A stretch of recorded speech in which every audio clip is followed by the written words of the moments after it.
বিষ্ণুপুর গ্রামে বিমল নামের এক গরিব ছেলে থাকত। তার সংসারে বৃদ্ধ বাবা মা ছাড়া আর কেউ ছিল না। বিমলের অবস্থা এতটাই খারাপ ছিল যে তার না ছিল 1 বিঘে জমি, না ছিল খাওয়ার অন্য কোনো উপায়। সে সারাদিন অন্যের খেতে মজুরি করে যা পেত তা দিয়েই কোনো মতে সংসার চলত। আহারে, আমাদের এই কপাল! না আছে একটা মাথা গোজার জায়গা, না আছে নিজেদের জমি। ছেলেটা আমার হাড় ভাঙা খাটুনি খেটে যা পায় তাতে ঠিক মতো খাওয়া জোটে না। আমরা দুজন বুড়ো বুড়ি ওর ওপর বোঝা হয়ে আছি। ওরও তো নিজের ভবিষ্যৎ আছে, ওরও তো বিয়ে শাদী দিতে হবে। ওর ঘাড়ে আমরা আর কতদিন বোঝা হয়ে থাকবে? চিন্তা করো না রিমা, আমাদের ছেলেটা খুব বুদ্ধিমান আর পরিশ্রমী। উপরওয়ালা সব দেখছেন। বিমল তো কখনো কারোর অনিষ্ট করেনি। ও ঠিক একদিন ওর কষ্ট আর সততার ফল পাবে। দেখবে, একদিন আমাদেরও সুদিন আসবে। বিমল সবসময় ভাবত যে আজ হয়তো কপাল খারাপ, কিন্তু ওর বিশ্বাস ছিল যে ও একদিন ওর পুরো জীবন বদলাবে। কিন্তু সত্যি কি বিমল তার জীবন বদলাতে পারবে? একদিন বিমল জমিদার বিজনবাবুর ক্ষেতে কাজ করছিল। বিজনবাবুকে খুব চিন্তিত আর মনমরা দেখে বিমল তার কাছে গেল। কি হয়েছে মালিক, আপনাকে আজ বড় বিমর্ষ দেখাচ্ছে? কোনো গভীর চিন্তায় ডুবে আছেন বলে মনে হচ্ছে। আমাকে কি বলবে যদি আমি আপনার কোনো উপকার করতে পারি? তুই আবার আমার কি উপকার করবি শুনি? যার দুবেলা ভাত জোটে না সে এসেছে আমার চিন্তা দূর করতে। যা এখান থেকে, নিজের কাজ কর। কর্তা, কিছু মনে করবেন না। সময় আর ভাগ্য সবসময় একরকম থাকে না। আজ হয়তো আমার কপাল খারাপ, কিন্তু আমি বিশ্বাস করি পরিশ্রম আর ধৈর্য করলে একদিন ভাগ্যের দরজা নিশ্চয়ই খুলবে। সততা কোনো দিন বৃথা যায় না। আর এমন কথা বলো না যে সেই কথায় মানুষ দুঃখ পেয়ে যাক। আরে বিমল, তোর চিন্তা ভাবনা তো বেশ বড় দেখছি। তোর কথা শুনে মনটা একটু শান্ত হলো। কিছু মনে করিস না, মেজাজটা ভালো নয়, তাই একটু বড় কথা বলেছিলাম। আমার মাফ করিস ভাই। আর তুই এত অভাবে থেকেও তুই এত শান্তিতে কি করে থাকিস রে? কর্তা, এগুলো আমার বাবার শেখানো কথা। বাবা বলতেন, জীবন হলো ঋতুর মতো, কখনো রোদের হাসি, কখনো শীতের কষ্ট, আবার কখনো বর্ষার বিপদ। কিন্তু কোনো ঋতুই চিরস্থায়ী নয়। ধৈর্য ধরলে একদিন ঠিক সূর্য উঠবেই। তোর বাবা তো খুব ভালো লোক, কোনো একদিন ওনার সঙ্গে দেখা করতে হবে। কিন্তু মালিক, আপনার সমস্যার কথাটা তো বললেন না। আর বলিস না বিমল, একটা বড় বিপদে পড়েছি। গ্রামে আমাদের এক পৈতৃক জমি ছিল, বংশ পরম্পরায় সেটা আমাদেরই। কিন্তু গ্রামেরই ওই কশক আর তার ছেলে বিনয় সেটা জোর করে দখল করে নিয়েছে। ভাবছিলাম পুলিশের কাছে যাব, কিন্তু ওদের সাথে বড় বড় মাতব্বরদের যোগাযোগ আছে। আমি কিছুই করতে পারছি না। উল্টে ওরা ওই জমিতে চাষও শুরু করে দিয়েছে। আইনের পথে গেলে হয়তো সময় নষ্ট হবে আর টাকাও যাবে, কিন্তু ওদের হাত থেকে জমি উদ্ধারের একটা বুদ্ধি আমার মাথায় আছে। আরে সত্যি? বুদ্ধিটা কি, জলদি বল। বিমল নিচু গলায় বিজনবাবুকে তার পুরো ফন্দিটা বুঝিয়ে বলল। শুনে বিজনবাবু খুব খুশি হলেন। বাহ, তুই তো দারুণ ফন্দি বের করেছিস বিমল। যদি এটা কাজে লাগে তবে ওই জমির একটা অংশ আমি তোর নামে করে দেব। না না কর্তা, আপনি আমাকে কাজ দিয়েছেন বলেই আমার বাড়িতে দুবেলা দুমুঠো খাবার জোটে। আপনার উপকার করা আমার কর্তব্য। ওসব জমি লাগবে না, কাল থেকেই আমি কাজে লেগে যাচ্ছি।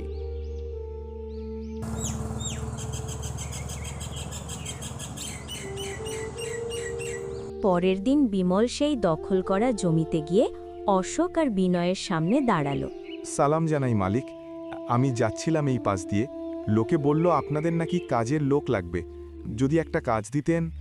আরে কে তুমি? কে বলেছে লোক লাগবে? এখন আমাদের কাজের লোকের দরকার নেই। আমি সামান্য এক মজুর, খেয়ে না খেয়ে কাজ খুঁজে বেড়াই। চাষবাস থেকে মুটেগিরি সবই পারি মালিক। বাড়িতে বুড়ো বাবা মা আছে, একটা কাজ দিলে বড় উপকার হতো। বললাম তো কাজ নেই, যাও এখান থেকে। ঠিকই বলেছে লোকে, আপনাদের মতো বড় জমিদারদের বাড়িতে ভিড় তো লেগেই থাকে। তবে ওই বিজনবাবু যে কথাটা বললেন সেটা কি তবে ঠিক? বিজনবাবু আমাদের নামে কি বলেছে শুনি? না মানে ছেড়ে দিন ও কথা। আপনাদের কাজ নেই যখন আমি অন্য কোথাও দেখি। বিমল কথা বলে চলে যাওয়ার ভান করল। আরে শোনো শোনো, এসো এইদিকে। মনে হচ্ছে তোমার জন্য একটা কাজ পাওয়া যেতে পারে। আগে বলো তো, ওই বিজন আমাদের নামে কি গালমন্দ করছিল? কর্তা, আগে আমি বিজনবাবুর কাছে কাজ করতাম, কিন্তু লোকটা বড্ড কিপটে আর মেজাজি। দিনরাত খাটাতো কিন্তু পয়সা দিতে না।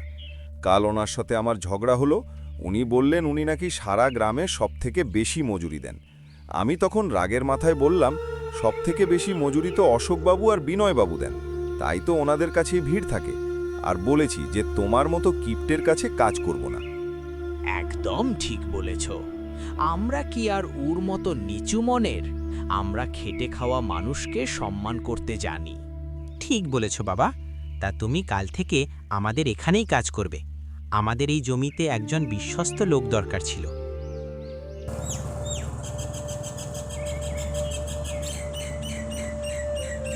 বিমল সেখানে খুব মন দিয়ে কাজ করত। সে একাই 4 জনের কাজ করে নিত।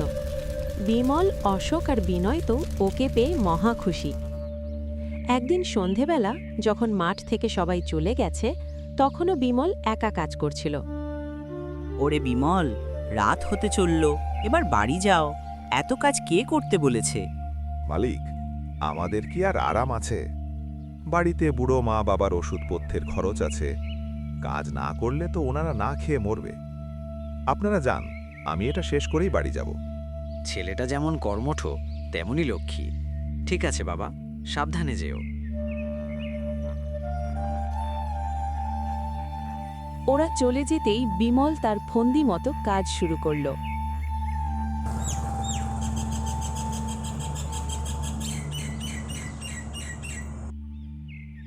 পরের দিন সকালে যখন অশোক আর বিনয় খেতে এলো, দেখল সেখানে পুলিশ দাঁড়িয়ে আছে। এ কি দারোগা বাবু, আপনি আমাদের জমিতে কি করছেন? এই জমি কি তোমাদের? হ্যাঁ স্যার, আমাদেরই তো। কেন, কি হয়েছে? তাহলে তোমাদের জেল ঘাটতে হবে। দেখো মাটি খুঁড়ে কি বেরিয়ে এসেছে। ওরা তাকিয়ে দেখল মাটির নিচ থেকে একটা কঙ্কাল বেরিয়ে আছে। দেখে তারা হতভম্ব হয়ে গেল। ওরে বাবা, এ কি কঙ্কাল! এটা এখানে কোত্থেকে এলো স্যার? আর সত্যি আমরা এই ব্যাপারে কিচ্ছু জানি না। চালাকি করো না। তোমরা মানুষ মেরে নিজেদের জমিতে পুঁতে রেখেছো, আবার বলছো জানো না? খুনের দায় অথবা যাবজ্জীবন জেল হবে তোমাদের। তৈরি থাকো। স্যার, বিশ্বাস করুন, আমরা কিচ্ছু জানি না। আমাদের ফাঁসানো হচ্ছে। ঠিক তখনই বিমল সেখানে উদয় হল। এ কি মালিক? পুলিশ কেন? এসব কি হচ্ছে? বিমল, দেখ, মাটি খুঁড়তে গিয়ে নাকি কঙ্কাল বেরিয়েছে। পুলিশ ভাবছে আমরা করেছি। কিছু একটা কর বিমল। কোনো লাভ নেই। আমাদের টিম ইনকোয়ারি করছে। জানতে একবার পারি, তারপর বাবা ছেলের মধ্যে একজন তো জেলেই যাবে। মালিক, বিপদ তো বড় ঘাড় চেপেছে। এই কঙ্কাল দেখে মনে হচ্ছে অনেক পুরনো। আপনারা নিশ্চয়ই অনেক দিন আগে কাউকে সাবার করেছিলেন। আরে না না, সত্যি বলছি বিমল, আমরা কাউকে মারিনি। এই জমিটা কয়েক মাস আগে আমরা জোচ্চুরি করে বিজনবাবুর থেকে হাতিয়েছিলাম, কিন্তু খুনের সাথে আমাদের কোনো যোগ নেই। বলেন কি মালিক, আপনারা জমি হাতাতে পারেন সেটা জানতাম না। তবে একটা বুদ্ধি আছে, যদি জান বাঁচাতে চান তবে জমিটা ছেড়ে দিতে হবে। জানের চেয়ে জমি বড় নয় রে বাবা। কি করতে হবে বল? দারোগাবাবুকে গিয়ে বলুন যে এই জমি আসলে আপনাদের নয়, এটা বিজনবাবুর। আপনারা শুধু কয়েক মাস ধরে এখানে চাষ করছেন মাত্র। তখন পুলিশ বিজনবাবুকে গিয়ে ধরবে, আর বিজনবাবু জেলে গেলে আপনারা আবার সুযোগ বুঝে জমি দখল করে নেবেন। বাহ বিমল, তুই তো একটা দারুণ বুদ্ধি দিলি। এটা সত্যিই কাজ করতে পারে। দাঁড়া, আবার যা করার আমি করছি। এরপর 3 জনই দারোগাবাবুর কাছে গিয়ে বিমল যা কিছু বলেছিল ওই কথা অশোক আর বিনয় দারোগাবাবুকে বলল। স্যার, একটা ভুল হয়েছে। আসলে এই জমিটা আমাদের নয়, এই জমিটা বিজনবাবুর।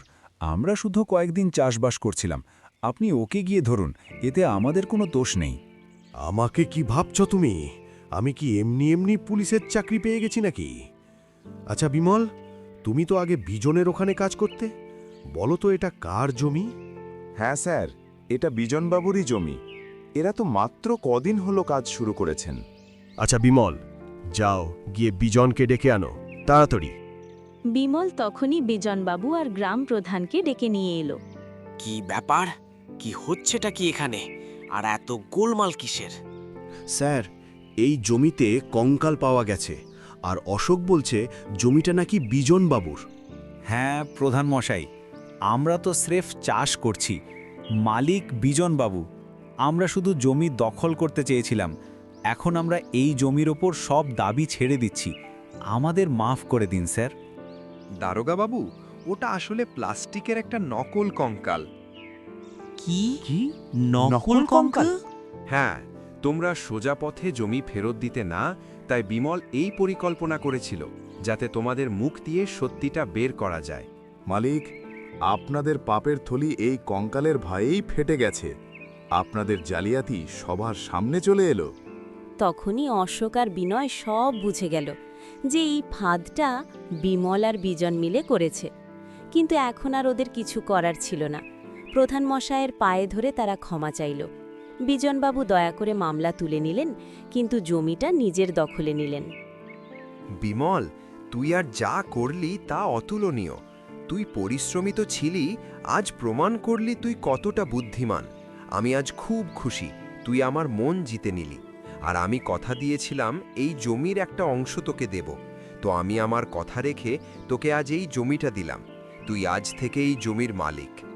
এইভাবে বিমল মেহনত আর বুদ্ধি দিয়ে বিজনবাবুর জায়গা ফিরিয়ে দিল আর দু বাপ বেটাকে শায়েস্তা করল।